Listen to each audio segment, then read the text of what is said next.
Good morning, friends. In the last lecture, we were dealing with the relation between E and V, and what we got was E equal to V plus IR for a closed circuit.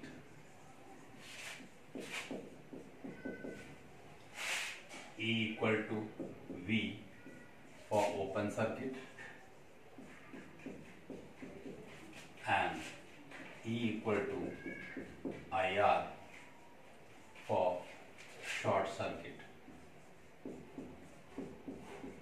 where R becomes 0. One more thing, if the battery or cell is being charged from the outer source, if the cell or battery is being charged from the outer source,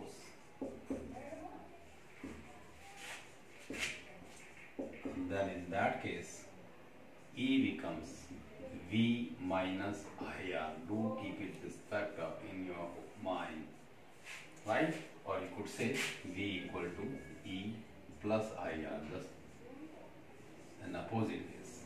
But condition is that if it is being charged by the outer source, not by its own. Then after this E and V relation, by using Ohm's law, this is for class 10th also. The class 10 student can also use this one. A combination of resistances. If I will talk about combination of resistances, as we did in capacitor, series parallel combination, same is here. First in series. Series combination, or also known as end-to-end connection, the resistances are connected in such a way that the second end of each succeeding resistance lies on the head end of the first. Just take this example. I am supplying energy from EMF is E, current is being passed. Point from where the current is flowing is the first, and you could say, and this is second, this is first, this is second, this is first, this is second. So what is happening? End-to-end connection. That's why the name, end-to-end connection. Suppose the resistance of the first one is R1, this is R2, this is R3, right? What is happening? There is no distribution of current. Same current is flowing, right? Means in series combination, electric current in all resistor, whatever be the number, all resistor remains constant. This is a key factor. Remains constant. Means current is not varying in series. So what will happen? Ohm's law says, this is the first factor. Second factor is, according to Ohm's law, V is equal to I into R. So what is happening here? I am passing current I and resistance is R1. So what I will got? This I into R1, that is V1. I into R2, V2. And I into R3 will become V3. Right? So what will be the total potential difference across the whole system? V, a scalar quantity. So V will become V1 plus V2 plus V3. So what we got? Potential difference across all resistors will vary, will be different. And third, let R be the total resistance and V be the total potential difference. So what we have got? V1 plus V2 plus V3, and substitute the value. Ultimately in series combination what we got is R equal to R1 plus R2 plus R3. Means in series combination the resistances will be added and this R will always be given the value of R1, R2 and R3. This is how we do the series combination. just an example.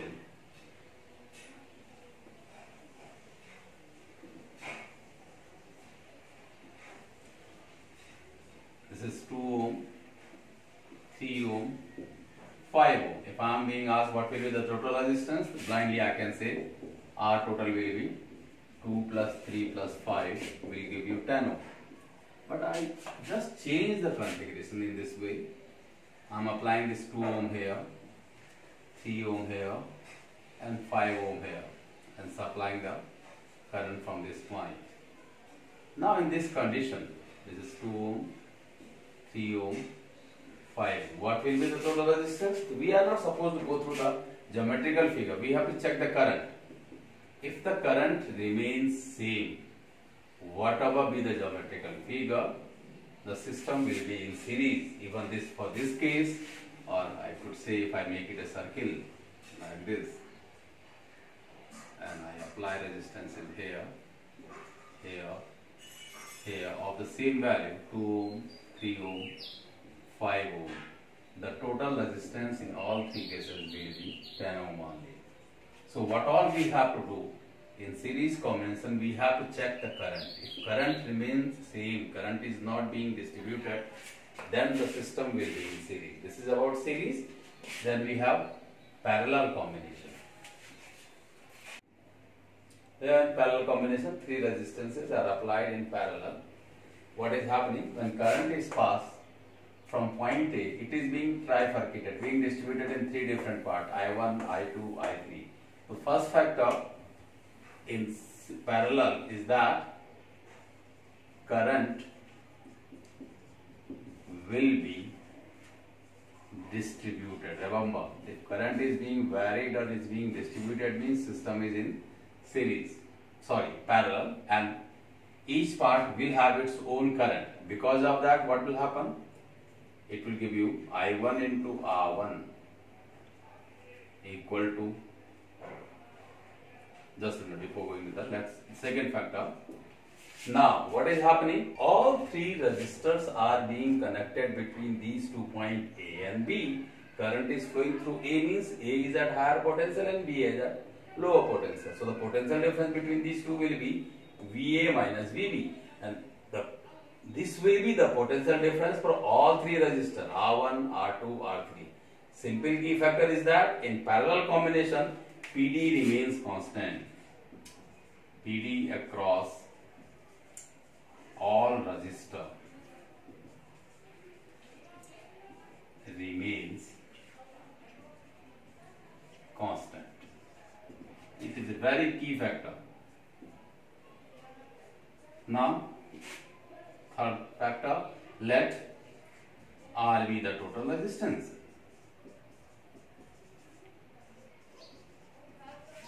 and I be the total current. So what we will get? I itself is a scalar quantity, so I will be I1 plus I2 plus I3. So Ohm's law says that I will become V via R, as V is equal to IR. I1 will become V via R1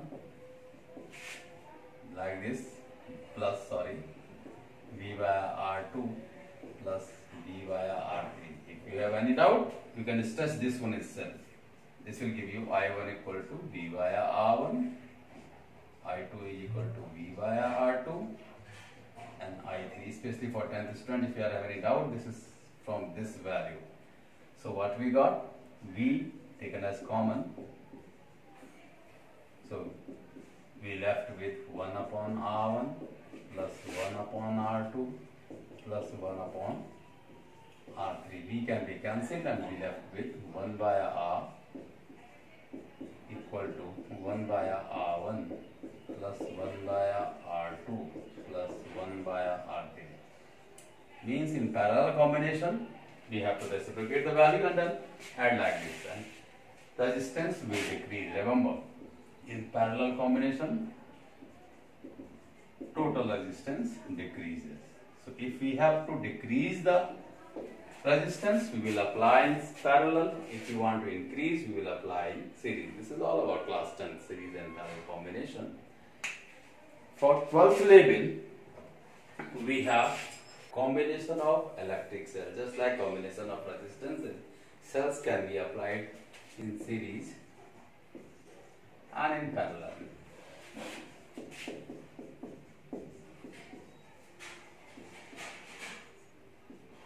In series, what is happening? N number of cells are being applied, and let R be the external resistance. This is the external resistance.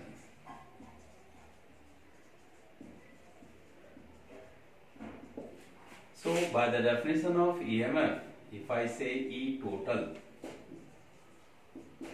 according to this formula, it should be R total, right?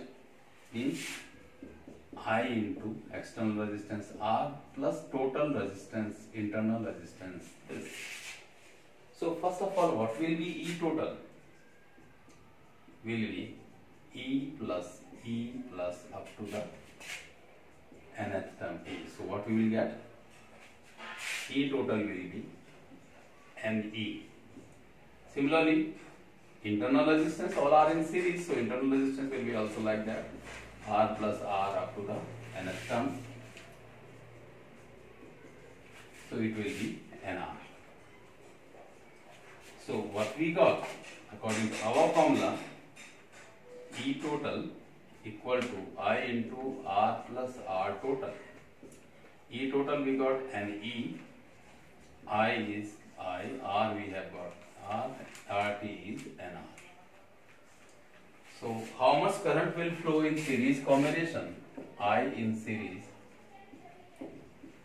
will be NE divided by R plus NR. Remember, this will be the current in series, where N is the number of cells and small r internal resistance, capital R external resistance. That's how we can calculate total EMF in series. Same in parallel, how to do that? What will be the variation?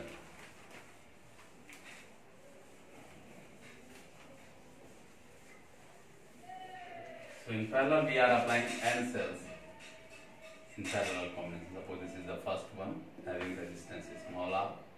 This is the second one having the resistance is small r. Like this we are having so many. I am connecting the nth one having resistance is small r.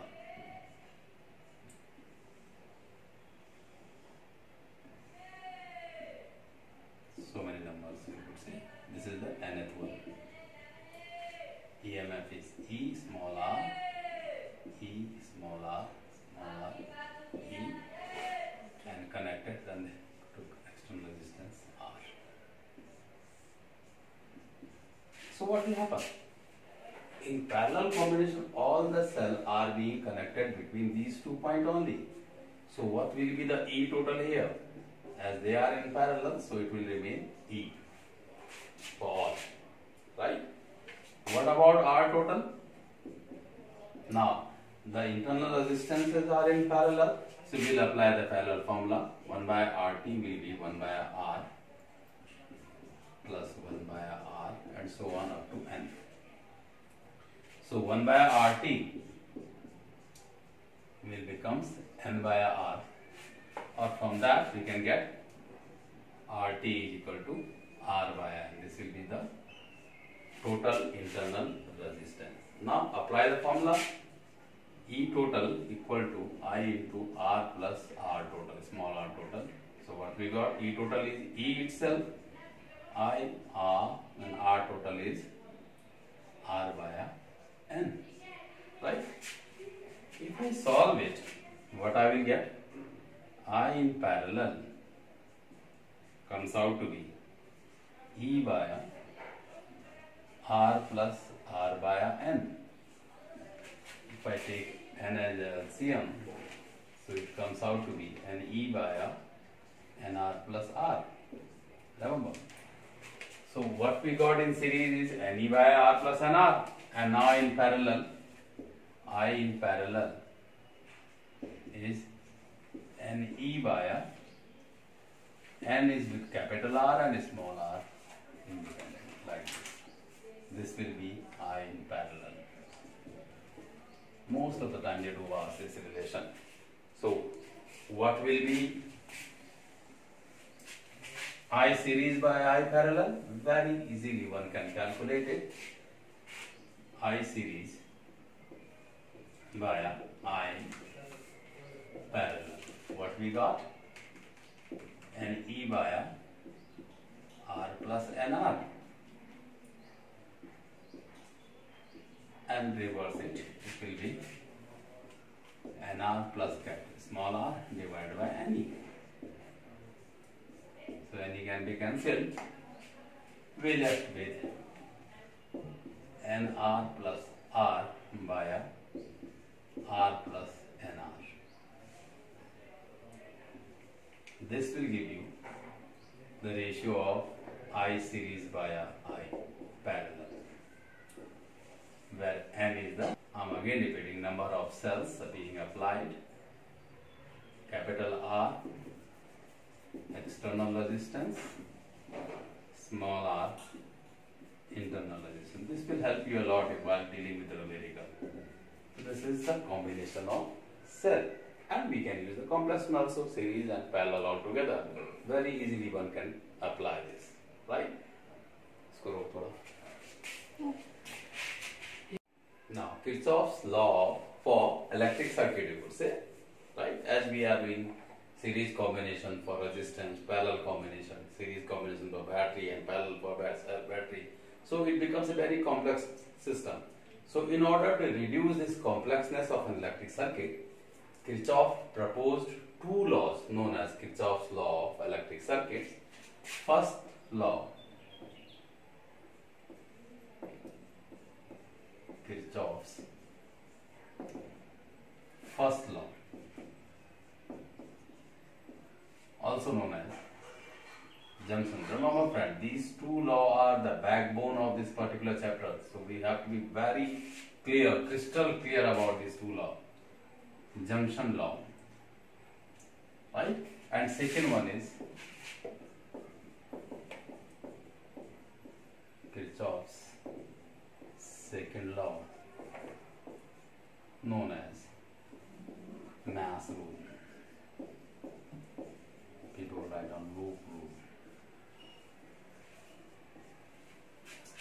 So we will deal with first law, Kirchhoff's first law, or the junction law. Question arises, what is a junction? A railway junction means what? Where so many trains comes and goes, right? But they have never stay there. Same way in an electric circuit, large number of currents may enter or may leave the circuit. Suppose this is I1 is entering, I2 is entering, I3 is moving out, I4 is entering, I5 is moving out, like this. I6, I7, and they are meeting at a particular point. This meeting point is known as junction, right? In practical situation, just have a view. Suppose I am applying it from here, and corresponding resistance is R1. This is E1. This is E2. R2, like this, or I could make one more part, R3. This is the practical situation. So what is happening? This is positive, this is negative. I1 is the current coming from the E1 cell, I2 is the current coming from E2 cell, and they are meeting at this particular point. So this will be the junction point. So this is I1 and this is I2. So what will be the current here? Let it name it I3. So this I3 is always I1 plus I2. So what this law says that the total algebraic sum of the electric currents meeting at a junction of an electric circuit is always zero. Remember, I am using algebraic sum. What does it mean? Algebraic sum means we have to consider the positive and negative sign also. right? If current is entering, if the current is entering, we will use positive sign. Moving out, going away, we will use negative sign. So what this law says? It is saying the total summation of current I, and I could say, or Ij I will write down, where j is 1, 2 and a large number. Their total sum will always be 0. Right? In starting we did talk about conservation of charge, that the total charge even on one atom is always 0. So same is being used here. This law is being originated, remember, from the law of conservation of electric charge. This is the case of this electric charge. Now they are not asking state Lenz's law. They are first law. They are asking on what principle this first law is based. So it is based on the law of, principle of conservation of electric charge, which says that Q net charge is always, the body is always 0. Same case is here. So this law states, so far as statement is concerned, you can write down according to this law. For you people, I am writing it here. The total algebraic sum of all the currents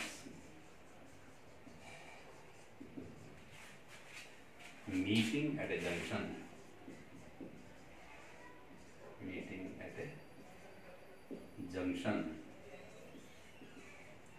of an electric circuit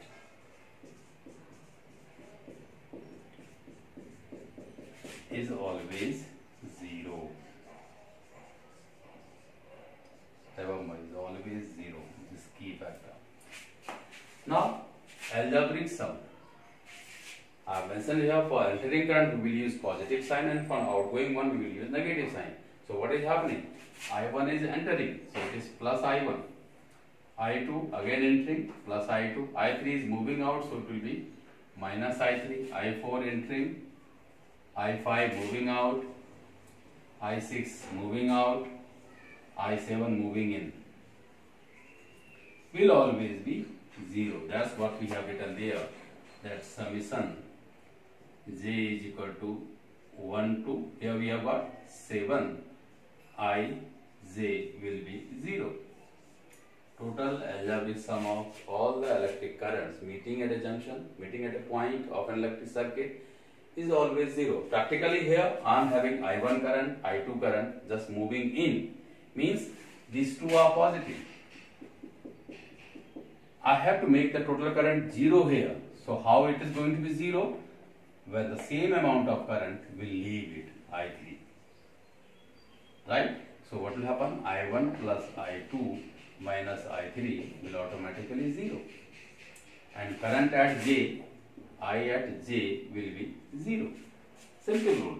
Or in relevant terms, I1 current is coming, I2 is coming, what will be the total current? Simply I1 plus I2.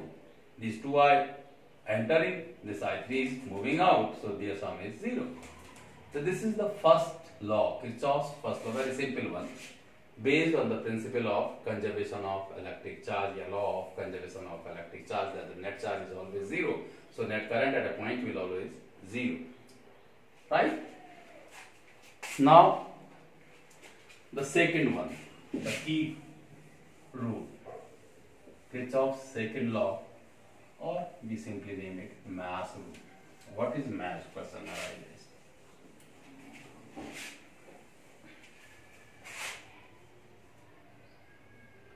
Kirchhoff's second law or mass rule. Before going to that,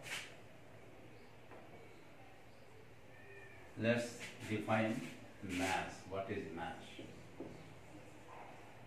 Remember, any closed loop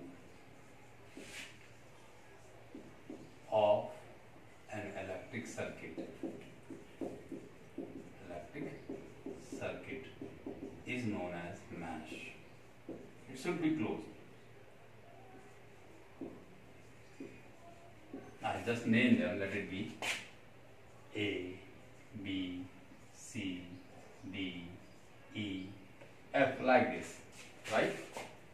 Now think of this one: A, B, C, D, and A. Isn't this the closed one? It itself is a closed loop. No opening is there, so completely closed. So this is the first mesh. I name it mesh 1. Again, then check this one: A, D, E, F, A. Remember, the point from where we are starting will end at that point itself. A, D, E, F, A. This one. It is also a complete closed loop. So I will name it loop number 2 or mesh 2. Then check this one, this whole one. A, B, C, D, E, F, A. It itself is a complete loop, so I can name it mesh 3. This is what I mean by the word mesh. Any closed loop of an electric circuit will be known as mesh. What this law says now, right? So first we will write down the statement, then I will explain you what this law says according to this mesh rule.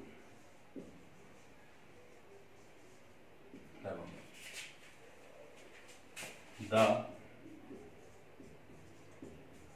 total algebraic sum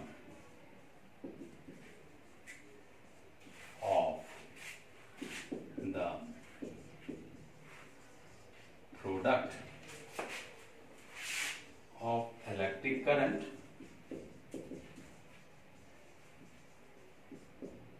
to its corresponding resistance,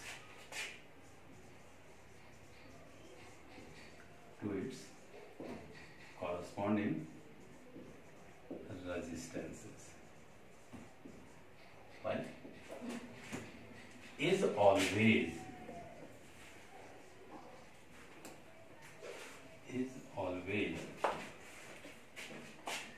equal to the total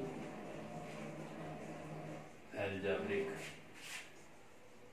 sum of the EMFs. Remember, EMFs present in that mass. The statement is very important. What it is saying, this mass, the total algebraic sum of the product of electric current to its corresponding resistance. Suppose this first one, current is I1, is corresponding is R1. Second, I2 corresponding is R2. This is current I3 and corresponding is I3. Right? Means summation, algebraic sum of I into R, Ij into Rj, I am also again writing J is equal to 1 to N, is always equal to the summation J is equal to 1 to N of the EMF present in that mass. Right? So, how to apply this one?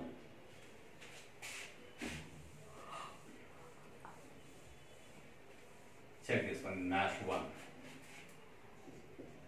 Mass, I can name it A, B, C, D, A. Look. What is happening? I1 and I2 are the two currents. Since I am not aware of this particular thing, so for you people are the new one, so what you will do, you will make a loop. Without any hesitation, make a loop, rough. I1 is current coming towards A and I2 is also coming towards it. Cell is like this, like this. This is the positive and positive. I could mark them like this, E1, and this is to be E2. Now, called algebraic sum. Remember, for one question, one rule will be followed. If I am taking this I1 as positive, this is anti-clock, right? If I am taking I1 as positive, its corresponding is R1, right? Then what is happening? I2 is flowing against it. This is anti-clock and this is clock. They are opposite to each other. Means this I2 will become negative. I2 into its corresponding is R2. Right? Equal to, again, now E1 is in the anti-clock direction. This is positive. E2 is in the clockwise direction, so it will be minus E2. Be careful about this particular one. Remember, in one question, one rule will be followed. If anti-clock is positive, let it be anti-clock for all the groups. If clock is positive, let it be clock for the all groups. You can't change them within the question, right? So this will be the equation. I1 plus R1 minus I2 plus R into R2 equal to E1 minus E2. The product of current to its corresponding results. Current to its corresponding. Their algebraic plus minus is always equal to the algebraic sum of EMF present in that mass. This will be the equation for the mass 1. Let it be for mass 2. Mass, this one, A, D, E, F, A. So what is happening? For the beginner, I am again requesting make a loop. Don't hesitate. This is I2. This is I3. This is E2. And I am not having any resistance here. Sorry, EMF here. So it will be like this. So what this law is saying? We have taken anti-clock as positive. So this I2 will be plus into its corresponding is R2. What about I3? I3 is also flowing anti-clockwise direction, so it will be again plus. I3 is corresponding is R3. What about the EMF? We are having only one EMF and that is also anti-clock, so it will be E2. So what we will got? I2 into R2. And first law says I3 is I1 plus I2 into R3 equal to E2. And if you solve it out, it will be I1 into R3 plus I1 plus I2 into R2 plus R3 is equal to E2. This will be the second equation, right? Two unknown are there, I1 and I2, and you can use these two equations very easily calculate I1 or I2. But I will use the third one also for mass 3. Mass, I could name A, B, C, D, E, F, A. Remember, don't forget that loop formation. Make a loop without any hesitation. This is I1. This is the cell E1. This is I3. Having no cell, only R3 resistance, and here we have got R1 resistance. So I1 anti-clockwise, so it is positive. I3 anti-clockwise, so again positive, equal to E1. If you solve it, it will be I1 plus I2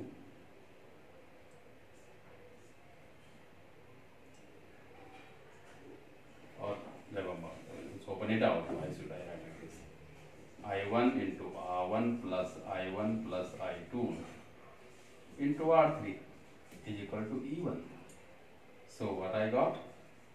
I1 into R1 plus R3 plus I2 into R3 equal to E1. So by doing this all mashup, what we got? We got three equations. First, I1 into R1 minus I2 into R2 equal to E1 minus E2. This was the first equation, right? Then we got I1 into R3 plus I2 into R2 plus R3 equal to E2. Then we got I1 into R1 plus R3 plus I2 into R3 equal to E2. Sorry, E1. So by solving these all circuits, we got these three equations, and very easily one can calculate I1, I2 and I3. That's what the basic funda of Kirchhoff's law, right? Just take an example in numerical type, how to solve it.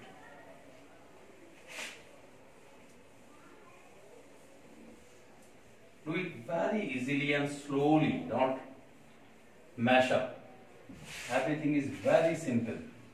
Even suppose I am having 5 volt, R1 is 2 ohm, E2 is 3 volt, R2 is 3 ohm and R3 is 4 ohm. Then how to solve this system?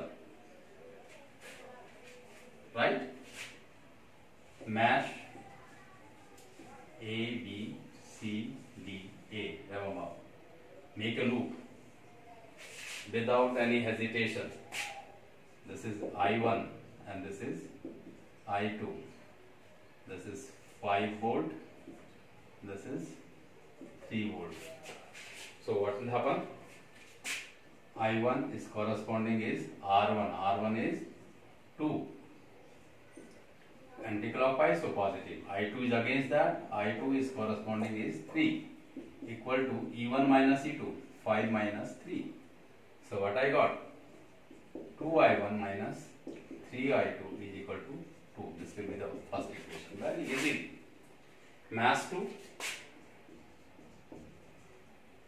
Mass 2 is what? A, D, E, F, A. Right? What is happening? Same loop formation. Do it. I2 is coming. This is 3 volt. And this is R3 and I3. So I2 anti-clock. So plus I2 its corresponding is 3. Plus I3 again anti-clock. So it is positive. Its corresponding is 4. Equal to E2 is 3 only. So what I got? 3I2 and I3 is I1 plus I2 junction rule into 4 is equal to 3. So what I got? 4I1 plus 7I2 is equal to 3. So these two equations I have got. 2I1 minus 3I2 is equal to 2. I have nothing to do with the third math. You can easily calculate this I1 and I2. What to do? Multiply this one with 2. Simple linear equation. What I will get? 4I1 minus 6I2 is equal to 4. And the second one was 4I1 plus 7I2 is equal to 3. So subtract this. This will be cancelled. We left with minus 13. I2 is equal to 1. So I2 will be minus 1 by 13 ampere. Very simple. And if I want to calculate I1, I can place anywhere in these two equations. 2I1 minus 3 into I2. I2 is 1 by 13 is equal to 2. So 2I1 will be 2 plus 3 by 13. 29 by 13. I1 will be 29 by 26 ampere. Right? I1 is there, I2 is there. If I want I3, it will be I1 plus I2. 29 by 26 plus, minus 1 by 13, as it is negative. 2 by 26, it will be 27 by 26 ampere. So that's how we solve it. Thank you and have a very nice day, and do calculate question based on that. We will start doing it in the next lecture. Thank you and keep on subscribing. Do remember this fact. Then and only then I can help you out. And do spread it as much as you can to your friends also, so that it could reach to those students who are really in need. Thank you.